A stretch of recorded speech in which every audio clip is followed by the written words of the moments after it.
மும்பை மாநகராட்சியின் 153வது வார்டுக்குட்பட்ட பகுதியில் சதுப்பு நிலங்கள் மற்றும் அடர்ந்த காடுகளை உள்ளடக்கிய 3000 ஏக்கர் வனப்பகுதிக்குள் அமைந்திருக்கிறது ஆரே காலனி. 1950ஆம் ஆண்டுகளில் பால் பண்ணைகளில் மாடுகள் பராமரிப்பு, புல்வெட்டும் பணிகளுக்காக தமிழ்நாட்டிலிருந்து தமிழர்கள் இங்கு குடியமர்த்தப்பட்டனர். மரங்கள் அடர்ந்த வனப்பகுதிக்கு மத்தியில் உள்ள இந்த ஆரே காலனியில் தற்போது 1 லட்சம் தமிழர்கள் வசிப்பதாக கூறுகின்றனர். இங்கு 32 பால் பண்ணைகளும் இம்மக்களின் உழைப்பில் இயங்குகின்றன. 3 தலைமுறைகளை கடந்தும் அடிப்படை வசதிகள் கிடைக்காமல் தார்பாய் குடிசைகளிலும் சிமெண்ட் அட்டை வேயப்பட்ட குடியிருப்புகளிலும் நகர்கிறது இவர்களின் வாழ்க்கை. ரோடு வசதி இல்லை, தண்ணி வசதி கரெக்டான முறையில் தண்ணி வசதி கிடையாது. இவ்வளோ ப்ராப்ளம் இருக்குது. இவ்வளோ ப்ராப்ளம் வந்து நாங்கள் ஜீர்ணிச்சிட்டு இருக்கோம். இப்போ நாங்களும் தமிழ்நாட்டில் போய் அங்கே இருக்க முடியாது.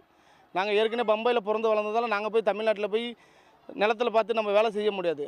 அதனால் எதாக இருந்தாலும் நாங்கள் இங்கே வாழ்க்கை இங்கே தாங்க இது பண்ண முடியும். எவ்வளோ வாழ்க்கை ரொம்ப குடிசைவாசிகள் ரொம்ப ப்ராப்ளத்தில் இருக்காங்க. எல்லாமே செஞ்சு தரேன்னு சொல்கிறாங்க, ஆனால் எது எங்களுக்காக செஞ்சு தந்தது கிடையாது. மகாராஷ்டிராக்காரங்களுக்கு ஒரு அங்கீகாரம் கொடுக்குறாங்க, எங்களுக்குள்ளே ஒரு அங்கீகாரம் கொடுக்குறாங்க.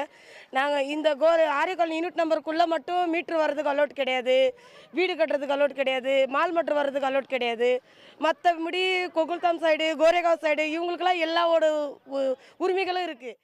மும்பை மாநகருக்குள் இருந்தாலும் இவர்களுக்கு குடிநீர், கழிவறை வசதிகள் கிடைக்கவில்லை. சிறு சிறு கட்டுமான பணிகளை செய்வதற்கும் அனுமதி மறுக்கப்படுவதாக மக்கள் கூறுகின்றனர். 1950 எங்களுடைய நிலைமை இங்கே தான் இப்படி தான் இருந்துட்டு இருக்கு. ஒரு வாழ்வாதாரம் அடிப்படை வசதி ஒன்றுமே இல்லை.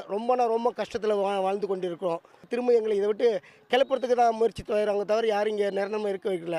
திட்டம் இங்கே எப்படி தமிழ் கூட்டம் வந்துடுது, மும்பை மாநகரில் மகாராஷ்டிராவில் எப்படி இவ்வளோ தமிழ் கூட்டம் வந்தது, அந்த நோக்கத்திலே எங்களுக்கு விரட்டுறதுக்கு ஏற்பாடு செஞ்சுருக்காங்க. கரெக்டான ஒரு வசதி எதுவுமே இல்லை, கரெக்டான ஒரு இது இல்லை. ரோடு எப்படி சொல்கிறது, அந்த கட்ரெல்லாம் வந்து அப்படியே ரொம்ப இதாக இருக்குது. அந்த எலெக்ஷன் டைமில் வந்து இப்போ சுத்தம் பண்ணுறாங்க, 20ஆம் தேதி முடிஞ்சால் அது சுத்தம் பண்ண மாட்டாங்க ப்ராப்பராக. இப்போ இருக்கிறதால இதை கல் போடுறேன்னு சொல்கிறாங்க, எது போகிறோம் எங்கே வேலை நடக்குது அதிகமாக தெரியல.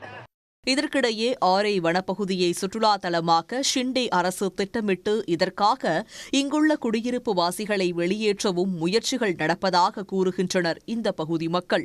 இங்கிருந்து வெளியேற்றப்பட்டால் வாழ்நிலை இன்னும் மோசமாகிவிடும் என்பது இவர்களின் அச்சம். தேர்தலுக்கு பிறகு அடுத்து அமையும் எந்த அரசாக இருந்தாலும் இந்த முயற்சியை கைவிட்டு தங்களுக்கான வாழ்வாதாரத்தை உயர்த்த நடவடிக்கை எடுக்க வேண்டும் என்பது அவர்களின் கோரிக்கையாக உள்ளது. இந்தியாவிலேயே வளர்ச்சியடைந்த பெருநகரமான மும்பையில்தான் இதுபோன்று அடிப்படை வசதிகள் கூட இல்லாத பகுதிகள் இருக்கின்றன. இதுபோன்ற பகுதிகளில் தேர்தலுக்கு தேர்தல் வாக்குறுதிகளை அள்ளி வீசும் அரசியல் கட்சிகள் தேர்தலுக்கு பிறகு இந்த மக்களை கண்டுகொள்வதில்லை என்பதுதான் இவர்களின் குற்றச்சாட்டு. விளிம்பு நிலை மக்களினுடைய வாழ்வாதாரத்தை பாதுகாக்க அரசுகள் நடவடிக்கை எடுக்க வேண்டும் என்பதுதான் இங்குள்ள மக்களின் எதிர்பார்ப்பாக இருக்கிறது. சன் செய்திகளுக்காக ஒளிப்பதிவாளர் ஜெகநாதனுடன் மும்பையிலிருந்து குணசேகரன். உடனுக்குடன் செய்திகளை தெரிந்து கொள்ள சன் நியூஸ் பெல் ஐகானை கிளிக் பண்ணுங்க.